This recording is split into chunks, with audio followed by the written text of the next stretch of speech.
Saint Adams public school यारतोली का छात्र बना सीबीएसई बोर्ड परीक्षा का जिला टॉपर। बागेश्वर जिले में पाया पहला स्थान। विगत वर्षों से सेंट एडम्स के छात्र लगातार कर रहे जिला टॉप। इस वर्ष छात्रों ने अंग्रेजी और आईटी में भी पाए 100 में से 100 नंबर। देवभूमि के सभी दर्शकों को नमस्कार। बड़ी खबर आप देख रहे हैं और मैं हूं आपके साथ मोहित लोमी मोंटी। सीबीएसई का रिजल्ट जो है आ चुका है और वहीं बागेश्वर जिले की अगर बात करें तो बागेश्वर जिला टॉप किया है Saint Adams public school Garur के छात्र ने।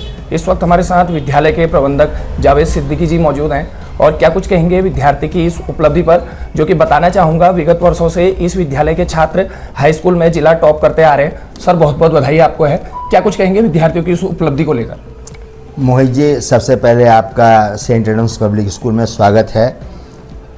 कल सीबीएसई क्लास 10th का बोर्ड रिजल्ट आउट हुआ है। मैं अपने विद्यालय के विद्यार्थियों के साथ साथ अपने प्रदेश के, अपने देश के जितने भी बच्चों ने कामयाबी हासिल की है, चाहे वो टॉपर रहे हैं या मीडियोकर रहे हैं, उन सबको मैं बधाई देना चाहूँगा, उनके पेरेंट्स को बधाई देना चाहूँगा और उन सब शिक्षकों का मैं शुक्रगुजार हूँ जिन्होंने अपना बेस्ट देकर बच्चों को कामयाब किया है। सर विगत वर्षों से लगातार जो है आपके विद्यालय के छात्र जिला टॉप करते हुए आ रहे हैं। इस बार भी जो है रक्षित पंत जिनका नाम है, उन्होंने जिले को टॉप किया है। किस तरीके की शिक्षा व्यवस्था रहती है, किस किस तरीके की शिक्षा नीति रहती है, जो कि एडम्स अपने आप में काफ़ी लोकप्रिय विद्यालय भी कहा जाता है, क्या कुछ कहेंगे? लोहनी जी, मैं ये मानकर चलता हूँ कि सीबीएसई बोर्ड एक इंटरनेशनल बोर्ड है, तो एजुकेशन का स्तर भी इंटरनेशनल होना ज़रूरी है। बिल्कुल, ये ज़रूरी नहीं है कि हर एक बच्चा 98% या 100% लेकर आए, लेकिन उसका ओवरऑल डेवलपमेंट जो है वो नेशनल और इंटरनेशनल एजुकेशन के समतुल्य होना बहुत ज़रूरी है, जिससे कि अगर बच्चा गरुड़ से या किसी भी इलाके से अगर कहीं दूसरी जगह जाता है तो ना तो उसको एडमिशन में परेशानी हो और ना ही उसको किसी सब्जेक्ट में परेशानी हो, और सीबीएसई की जो क्रेडिबिलिटी है वो रीजनल लेवल पर, नेशनल लेवल पर, इंटरनेशनल लेवल पर बनी रहे। तो इसके लिए स्कूलों में शुरू से ही शुरुआत करनी पड़ती है।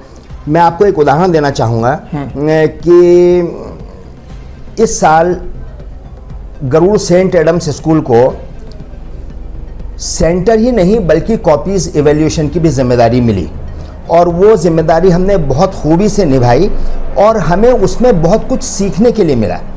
तो हमारा प्रयास ये होता है कि जिस स्तर पर कॉपीज़ का इवैल्यूएशन होता है, मार्किंग स्कीम होती हैं, ब्लूप्रिंट होते हैं, करिकुलम डिसाइड होते हैं, उसी चीज़ को हम दर्जा 1 से शुरू करें। तो दर्जा 5 का बच्चा है, चाहे दर्जा 8 का बच्चा है, 10th का बच्चा है, 12th का बच्चा है, वो हर एक बच्चा जो सीबीएसई करिकुलम में पढ़ाई कर रहा है उसको ये समझ हो कि हमारी नई शिक्षा नीति के अनुसार, बोर्ड के नॉर्म्स के अनुसार हमें किस तरह की पढ़ाई करनी है और फाइनली हमारा डेस्टिनेशन क्या है। क्योंकि इस टाइम जो एजुकेशन का मेन पर्पज़ है वो है लर्निंग बाय डूइंग, तो उसके लिए वो फैसिलिटीज़ प्रोवाइड करनी पड़ती हैं।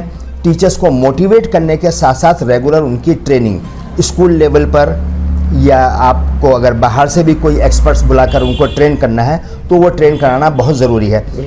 लोहनी जी, मेरा कभी भी ये ऑब्जेक्टिव नहीं रहा है कि मैं सिर्फ 100% या 90% के पीछे लगा रहूं।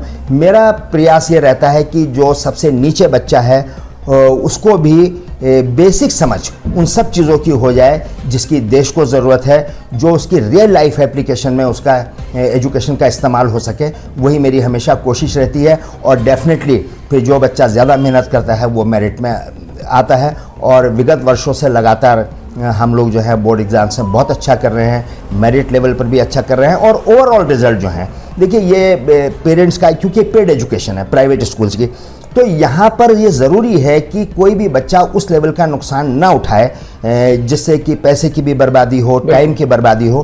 तो आपकी शुभकामनाओं के सहारे मैं ये कह सकता हूँ कि हर एक बच्चे ने बहुत अच्छी परसेंटेज के साथ, बिना किसी कंपार्टमेंट के या बिना किसी कमज़ोर रिजल्ट के ये एग्ज़ामिनेशन क्वालिफाई किया है।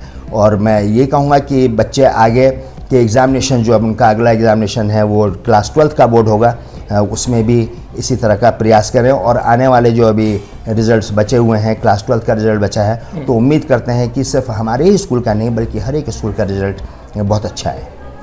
तो जैसा कि इनके द्वारा एक बहुत महत्वपूर्ण बात कही गई कि सीबीएसई बोर्ड जो होता है वो देश प्रदेश के साथ ही एक नेशनल इंटरनेशनल स्तर का बोर्ड होता है, तो बच्चों की शिक्षा व्यवस्था भी वैसी ही होनी चाहिए। और जिसका परिणाम आप देख सकते हैं कि इस बार भी जिले में इनके विद्यार्थी ने जो है टॉप किया है। और बधाई के साथ साथ इन्होंने बताया कि किस तरीके की शिक्षा व्यवस्था इनके विद्यालय में है और किस तरीके का प्रयास रहता है छात्रों के लिए। तो ऐसी देवभूमि की अन्य बड़ी खबरों से भी आपको लगातार रूबरू कराते रहेंगे। तब तक के लिए जुड़े रहिए और देखते रहिए बड़ी खबर।